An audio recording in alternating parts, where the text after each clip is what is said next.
శాకంబరి జ్యోతిషాలయం ప్రేక్షకులకు స్వాగతం సుస్వాగతం. ఈనాటి అంశము బంగారం నిల్వ చేయడం లేదా పోగొట్టుకోవడం గురించి లేదా తాకట్టు పెట్టడం గురించి. జ్యోతిష శాస్త్రం ప్రకారము ఏ విధంగా చూడాలంటే బంగారానికి, డబ్బుకు, విలువలకు, నాణానికి, చదువులకు వీటికన్నిటికీ కారకుడు బృహస్పతి. అంటే దేవగురు, దేవతలకి గురువుకి కారకత్వం వహిస్తూ ఉండడం జరుగుతుంది. అట్లే పసుపుకు కూడా బృహస్పతి కారకుడు అవుతుంది. కాబట్టి ఎవరి ఇంట్లో అయితే బంగారం ప్రోగు చేసి ఉంటారో, అదేవిధంగానే డబ్బు నిల్వ ఉంచుతారో, జ్ఞానాన్ని ఎప్పటికప్పుడు సంపాదించుకుంటూ ఉంటారు, విలువల్ని ఎప్పటికప్పుడు పెంపొందింప చేసుకుంటూ ఉంటారు, పసుపుని ఎల్లవేళలా ఎవరైతే వాడుతూ ఉంటారో, జ్ఞానాన్ని ఎవరైతే పంచుతూ ఉంటారో, ధర్మాన్ని ఎవరైతే రక్షిస్తూ ఉంటారో, ధర్మాన్ని ఎవరైతే ప్రచారం చేస్తూ ఉంటారో, వీళ్ళకందరికీ కూడా శ్రీమన్నారాయణుడి యొక్క ఆశీస్సులు ఎప్పుడు లభిస్తూ ఉంటాయి. బృహస్పతి అంటే సాక్షాత్తు శ్రీమన్నారాయణుడు. కాబట్టి ఆ దేవదేవుని యొక్క ఆశీస్సులు మనకు ఎల్లవేళలా లభిస్తూ ఉంటాయి. మనం డబ్బును పోగొట్టుకున్నా, విలువలను పోగొట్టుకున్నా, జ్ఞానాన్ని పోగొట్టుకున్నా, పసుపును వాడకపోయినా, బంగారాన్ని నిల్వ చేయలేకపోయినా, వీటికన్నిటికీ బృహస్పతి ప్రతికూలమైనప్పుడు మాత్రమే ఇవి జరిగేటువంటి అవకాశాలు ఉంటాయి. బంగారం అనేది చాలా విలువైనటువంటి వస్తువు. వరల్డ్లీ ప్లెజర్స్ లో దీన్ని ఎక్కువగా వాడుతూ ఉంటారు. ఆభరణాల రూపంలో రకరకాలైనటువంటి ఆభరణాలను ధరిస్తూ ఉంటారు. ఇది అందానికి ప్రతీక, గౌరవానికి ప్రతీక. ఎవరి ఇంట్లో అయితే బంగారు దండిగా ఉంటుందో వాళ్ళు చాలా హుందాగాను, ఉత్సాహంగాను అన్నిట్లోనూ పాల్గొంటారు.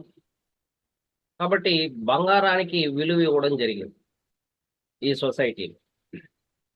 బృహస్పతి ఎవరి జాతకంలో అయితే అనుకూలంగా ఉంటాడు, వాళ్ళకందరికీ కూడా బంగారు, డబ్బు, జ్ఞానము తోడై ఉంటుంది, ఎల్లవేళలా తోడై ఉంటుంది.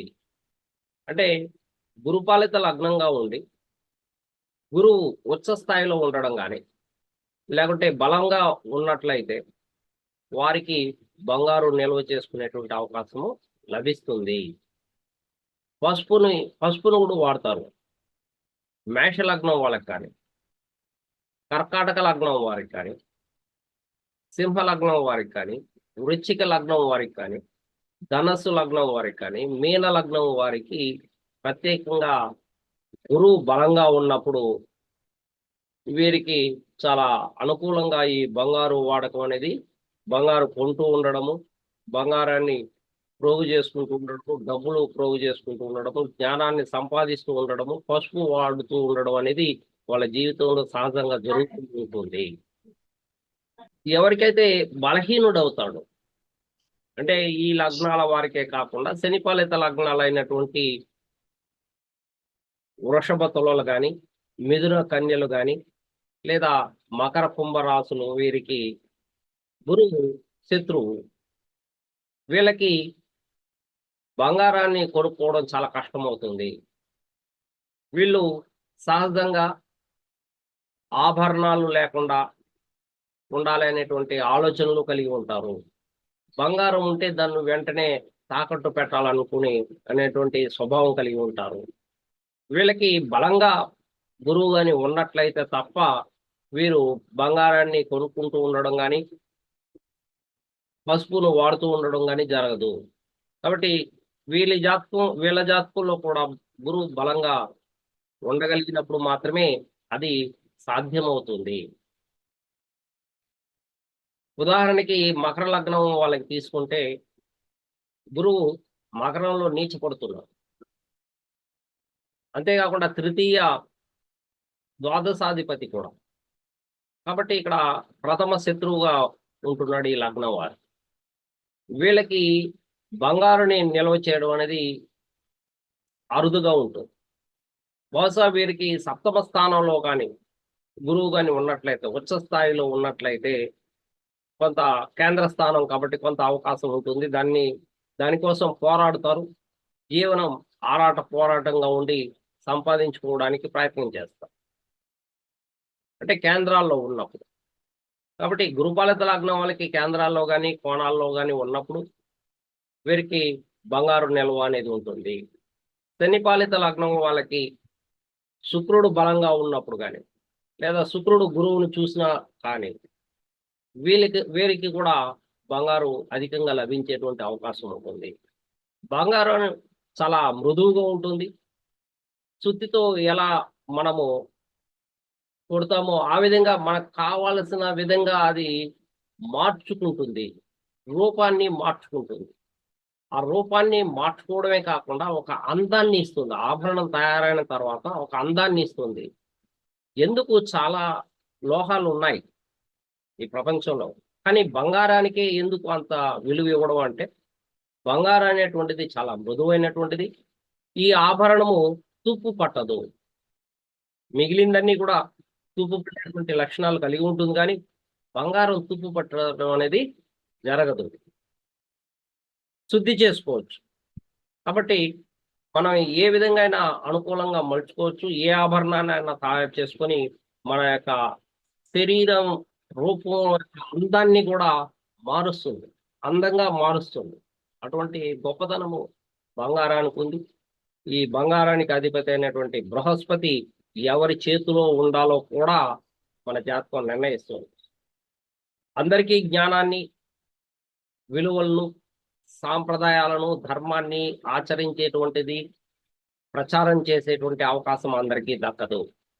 మనం చూస్తున్నాం యూట్యూబ్లో దేవుడు అనేటువంటి వాడు లేడు అనేటువంటి వాళ్ళు కూడా యూట్యూబ్లో రన్ చేస్తున్నారు. అంటే వారు ఈ జన్మలో వాళ్ళు వ్యతిరేకంగాను, అంటే ప్రతికూలంగా, దేవుడికి ప్రతికూలంగా ప్రచారం చేస్తున్నారు. అంటే ధర్మాన్ని ప్రచారం చేయడంలో వాళ్ళకి ఎటువంటి హక్కు, ఆధారాలు లేనటువంటి జాతకాలు అవి. వాళ్ళు చూపించలేరు, ఆధారాలు కూడా చూపించలేరు. అయితే ఎవరికైతే జ్ఞానం కలిగి ఉంటారో వాళ్ళు మాత్రమే వేదాలు చదువుతారు. వేదాలు చదివినటువంటి వాళ్ళకు మాత్రమే ఇవన్నీ కూడా దక్కుతాయి. ధర్మాన్ని ప్రచారం చేసేటువంటి అవకాశం కూడా లభిస్తుంది. వేదాలే చదవనటువంటి వాళ్ళు మాత్రమే ఈ విధంగా దుష్ప్రచారాలు చేసుకునేటువంటి అవకాశం ఉంటుంది. అజ్ఞానంతోనూ చీకటి కోణంలో వాళ్ళు పయనించేటువంటి అవకాశం ఉంటుంది. కాబట్టి బంగారాన్ని ఎవరు నిల్వ ఉంచుకుంటారంటే, కేంద్రాల్లో కానీ కోణాల్లో కానీ గురువు బలంగా ఉన్నప్పుడు వారు బంగారాన్ని నిల్వ చేసుకోవడం, ప్రోగు చేసుకోవడం, డబ్బుని ప్రోగు చేసుకోవడం అనేది ఉంటుంది. ఎవరు తాకట్టు పెడతారు అంటే, 6th హౌస్ కానీ లేదా 6th లార్డ్ కానీ,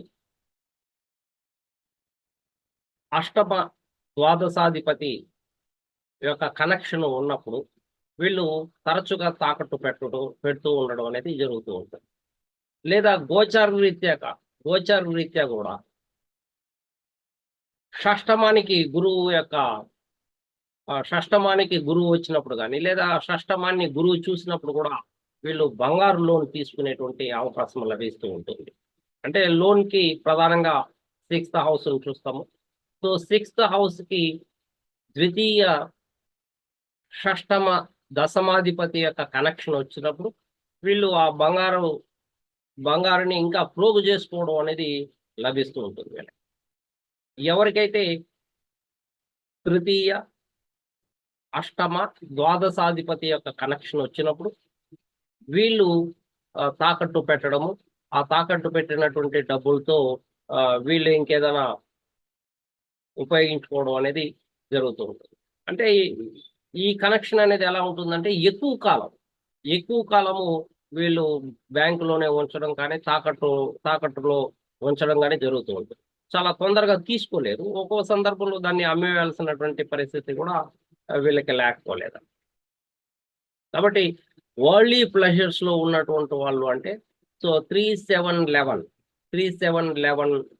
వరల్డ్లీ ప్లెజర్స్ కలిగినటువంటి వాళ్ళు వాళ్ళు ఎక్కువగా దీన్ని సంపాదించాలి, డబ్బును సంపాదించాలి, కోరికలకు అతీతంగా వాళ్ళు పరుగులు తీస్తూ ఉంటారు. ఆ కనెక్షన్ ఉన్నప్పుడు మాత్రమే వీళ్ళు బంగారం సంపాదించాలని, డబ్బు సంపాదించాలనేటువంటి కోరిక అధికంగా ఉంటుంది.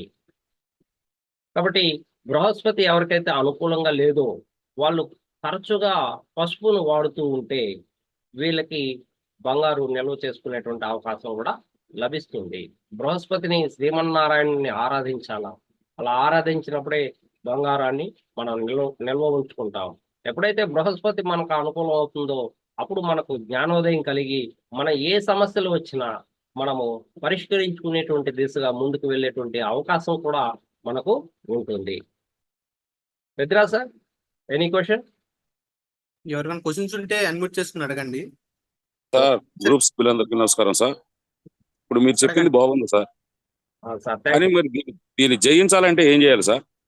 అదే సార్, దీన్ని జయించాలంటేనే మనం ఎక్కువగా పసుపును వాడుతూ ఉండాలా. పసుపు కొమ్ములు 1.25 kg తీసుకొని ఒక పసుపు గుడ్డలో మూటలాగా చుట్టి మనము ఈశాన్యం మూల ఉంచినట్లయితే కూడా కొంతకాలం అలా 2-3 సార్లు మారుస్తూ ఉండాలి.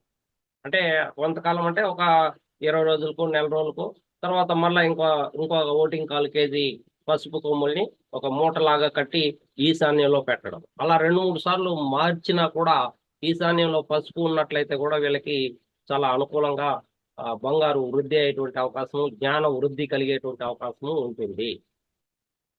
మీరు చెప్పిన దాని ప్రకారం అయితే సార్ 15 రోజులు లేక 20 రోజుల కంటే పసుపు కొమ్మలు ఉండవు, బూజు వచ్చేస్తాయి, పెట్టిపోతాయి. అంటే 20 రోజులకు ఒకసారి మార్చాల్సిందే అది. రెండు ఇక దైవ పరిహారాలు ఏం లేవా సార్ దీనికి? ఓన్లీ పసుపు కొమ్ములేనా? శ్రీమన్నారాయణుని ఆరాధించాలి. పొరపాటు ఇప్పుడు ఆ శ్రీమన్నారాయణుడు గనక షష్టమ మీరు చెప్పిన 6, 8, 12 కనుక కనెక్ట్ అయి ఉంటే ఆ గ్రహానికి వీళ్ళ పరిస్థితి ఏమైంది సార్? మరి వీళ్ళకి ఎంత కావాలనో అంతవరకు మాత్రమే ఇస్తారు. ఆ జీవితానికి కావాల్సినటువంటిది. ఇప్పుడు నాకు ఈ రోజుకి ₹1 నా జోబిలో డబ్బు లేదు, రేపటికి నాకు 500 అవసరము, కానీ ఆ 500 మాత్రమే ఇస్తాడు. రేపటికి కావలసినటువంటి డబ్బుని ఆ బ్రహ్మదేవుడు మీకు పరబ్రహ్మ మీకు పంపించేటువంటి అవకాశాలు ఉంటాయి. అంటే మనిషి యొక్క అవసరాల దృష్ట్యా అతనికి ఎంత అవసరమో అంతవరకు పంపిస్తాడు. ఇప్పుడు మీరు 4 లక్షలు అప్పు చేశారు, ఆ అప్పు తీర్చాలి అంటే ఇవ్వడం కుదరదని. ఎందుకంటే అదే సార్, దైనందిన జీవితానికి సరిపోయినంత మాత్రమే ఇస్తాడు. ఎందుకు అంటే 8, 12 కనెక్ట్ అయింది మీకు. సో 8, 12 కనెక్ట్ అయింది కాబట్టి మీకు ఇవ్వడు.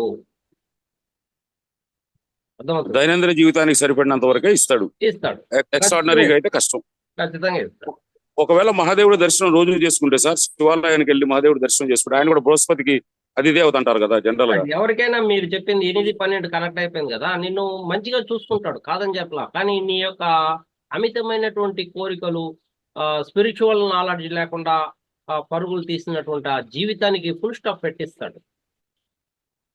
ఓకే సార్, థ్యాంక్ యూ, ధన్యవాదాలు సార్. మళ్ళా మిమ్మల్ని వరల్డ్లీ ప్లెజర్స్ లో మిమ్మల్ని నెట్టివేసినాడంటే మళ్ళా మీరు వెనక్కి రాలేరు, స్పిరిచువల్ మైండ్ లేకి మళ్ళా రాలేరు. కాబట్టి అందుకనేసి ఇటువంటి కష్టాలని మీకు అందించడం అనేది జరుగుతుంది. అది తెలుసుకోవాలి ముందుగానే. ఓకే సార్, ధన్యవాదాలు సార్. ధన్యవాదాలు సార్. గురువు గారు సార్, సత్యనారాయణ సార్. సార్, బంగారం ఎప్పుడు కొనాలి, ఎప్పుడు అమ్మాలి, వీటికి ఏమైనా రూల్స్ ఉన్నాయా? తర్వాత రేటు పెరిగే అవకాశం ఉందా లేదా? రైట్, నేను చెప్పాను ఇంతకుముందు 371011 వీళ్ళు వరల్డ్లీ ప్లెజర్స్ కోసం పుట్టినటువంటి వాళ్ళు, వీళ్ళ కోరికల కోసం పుట్టినటువంటి వాళ్ళు, వీళ్ళు వరల్డ్లీ ప్లెజర్స్ లో ఆడుకోవడానికి పుట్టినటువంటి వాళ్ళు, అంటే ఏదైనా సాధించడానికి పుట్టినటువంటి వాళ్ళు. ఇక కేంద్రాల్లో గ్రహాలు ఉన్నటువంటి వాళ్ళు, సో వాళ్ళు కూడా కేంద్రాల్లో గ్రహాలు ఉన్నటువంటి వాళ్ళు కూడా వరల్డ్లీ ప్లెజర్స్ లో వాళ్ళు అనుకున్నటువంటి కోరికల్ని సాధించాలనేటువంటి తపన, తాపత్రయం, సామర్థ్యం కలిగినటువంటి వాళ్ళు. సో వీళ్ళు ఏదైనా సాధించగలరు. అలా కాకుండా ఆ కోణాల్లో గ్రహాలు ఉండి కేంద్రాల్లో ఒక గ్రహం కూడా లేదనుకోండి, సో మీకేమవుతుందంటే ప్రతిభ ఉంటుంది, జ్ఞానం ఉంటుంది, దానితోనే మీరు బ్రతకాల. కాదు నేనేదో సాధించడానికి వచ్చినాను, నేనేదో సామర్థ్యాన్ని చూపిస్తానంటే నీకు ప్లాట్ఫామ్ దొరకదు. మీరు ప్రదర్శించడానికి. కేంద్రంలో గ్రహాలు ఉన్నటువంటి వాళ్ళకి ప్లాట్ఫామ్ ఉంటుంది, వాళ్ళు ప్రదర్శిస్తారు. సో మీకు ప్రతిభ ఉంటుంది కానీ ప్లాట్ఫామ్ లభించదు అని దీని అర్థం. ఇక మీరు అడిగినటువంటి ప్రశ్న, కేంద్రాల్లో గ్రహాలు ఉన్నటువంటి వాళ్ళకి మంచి తిథులు ఉన్నాయి. ఆ తిథులే ప్రయోజనకరమైనటువంటి. ఏవి? పంచమి కానీ, సప్తమి కానీ, దశమి కానీ, ఏకాదశి తిథి. సో ఈ తిథుల్లో వీళ్ళు బంగారు కొనుక్కోవచ్చు. ఇక పుష్యమి నక్షత్రంలో కూడా బంగారు కొన్నా కానీ, లేదా పునర్వసు నక్షత్రంలో కానీ, లేదా పూర్వభద్ర నక్షత్రంలో కానీ, సో గురువు యొక్క నక్షత్రాలు ఏవైతే ఉన్నాయో, విశాఖ నక్షత్రము, సో శని యొక్క నక్షత్రాలు, ఇవన్నీ కూడా బాగా కలిసి వచ్చేటువంటివి. రోహిణి నక్షత్రము, ఈ నక్షత్రాల్లో శ్రవణ నక్షత్రము, ఈ నక్షత్రాల్లో కొన్నట్లయితే వీళ్ళకి ఆ బంగారాన్ని అమ్మేటువంటి అవకాశం మళ్ళీ ఉండకపోవచ్చు. అంటే ఇప్పుడు శని దశలో కానీ, ఏలినాటి శనిలో కానీ ఎవరైతే ఇల్లు కట్టడం కానీ, లేదా ల్యాండ్స్ ప్రాపర్టీ కొనడం కానీ జరుగుతుందో, వాళ్ళు బహుశా చాలా అరుదుగా అమ్మడం అనేది ఉండదు. కావాలంటే ఎవరి జాతకాలను పరిశీలించండి. ఎవరో అమ్మినారంటే అది రేర్, సో రేర్గా ఉంటుంది. ఆ విధంగా ఇక్కడ శని నక్షత్రాల్లో మీరు కొన్నట్లయితే మరలా అమ్మడం అనేది చాలా లేట్ అవుతుంది, ఆలస్యం అవుతుంది. అది అమ్మడం కుదరదు, లేదా తాకట్టు పెట్టినా కూడా మళ్ళా మీకు తిరిగి వచ్చేటువంటి అవకాశాలు లభిస్తూ ఉంటాయండి. సో కాబట్టి ఇటువంటి తిథులు, ఇటువంటి నక్షత్రాల్లో మీరు కొన్నట్లయితే అది బాగుండే అవకాశాలు ఉంటాయి. సార్ ఇప్పుడు పర్టికులర్ డేలో ఏ హోరాలో కొనాలి, అట్లా ఏమైనా ఉందా సార్? మనకు ప్రధానంగా హోరాల్లో చెప్పింది ఏంటంటే గురుహోర, శుక్రహోర, చంద్రహోర. సో ఈ హోరలు అనేటువంటివి చాలా మంచి శుభ హోరలు. ఈ శుభహోరల్లో రాహుకాలం కానీ, యమగండం కానీ పనిచేయదు. ఇప్పుడు బేస్తవారం తీసుకోండి, బేస్తవారం గురువారం ఉదయము యమగండం అనుకుంటా 6 to 7. అదే సమయంలో గురుహోర కూడా ఉంది. గురుహోర అక్కడ యమగండం పనిచేయదు, యమగండం అనేది పనిచేయదు. గురుహోరలో కానీ, శుక్రహోరలో కానీ, చంద్రహోరలో కానీ మీరు ఏదైనా చేయాలనుకుంటే, సో మిగిలిన అశుభ టైం అనేసి మీరు ఏదైతే భావిస్తారో అది క్యాన్సిలేషన్ జరుగుతుంది. మీరు ఈ హోరల్లో కానీ కొనగలిగితే చాలా మంచిది. అది శుక్లపక్షం, అది కూడా శుక్లపక్షంగా ఉండాలి. శుక్లపక్షం చాలా బలం కలిగి ఉంటుంది. సార్ రేటు విషయం సార్, రేటు పెరిగే అవకాశం ఉందా? అదేమైనా తెలుస్తుందా? అది అది మన దేశానికి, మన ప్రపంచానికి సంబంధించింది కాబట్టి దాన్ని మనం సాయన వేద జ్యోతిష్యం ప్రకారం మనం చెప్పాల్సి ఉంటుంది. సో ఇప్పుడు మనం చెప్పుకునేది ఏంటంటే ఇండివిజువాలిటీ కోసం చెప్పుకుంటున్నాం అన్నమాట. సో ఇప్పుడు బృహస్పతి ఉత్తరాయణంలోనే పయనిస్తున్నాడు, పైగా ఇక్కడ కర్కాటక రాశికి వెళ్ళబోతున్నాడు, ఉచ్చ స్థాయికి వెళ్ళబోతున్నాడు. కాబట్టి ఆరోహణ స్థాయిలో అతను బలవంతుడు బృహస్పతి. కాబట్టి ఇంకా పెరిగేటువంటి అవకాశం ఉంటుంది, విలువ ఉంటుంది. ఈ బంగారానికి అనేది విలువ అనేది పెరుగుతూ ఉంటుంది కానీ తగ్గదు. మళ్ళా కర్కాటకం వదిలేసి మళ్ళా ఇక్కడ మకరానికి వచ్చేంత వరకు కూడా ఆయన బలవంతుడే అని చెప్పచ్చు. మకరానికంటే దాదాపుగా వృశ్చికానికి వచ్చిన తర్వాత అక్కడి నుంచి బలహీనుడు అవుతాడు, అవరోహంలో బలహీనుడు అవుతాడు. అప్పుడు కొంత తగ్గే అవకాశాలు ఉంటాయి ఆ 2 సంవత్సరాలు. మిగిలిన సంవత్సరాలు బాగా బలంగా పుంజుకునేటువంటి అవకాశాలు, బంగారు మసిడికి ఉండే అవకాశాలు ఉన్నాయి.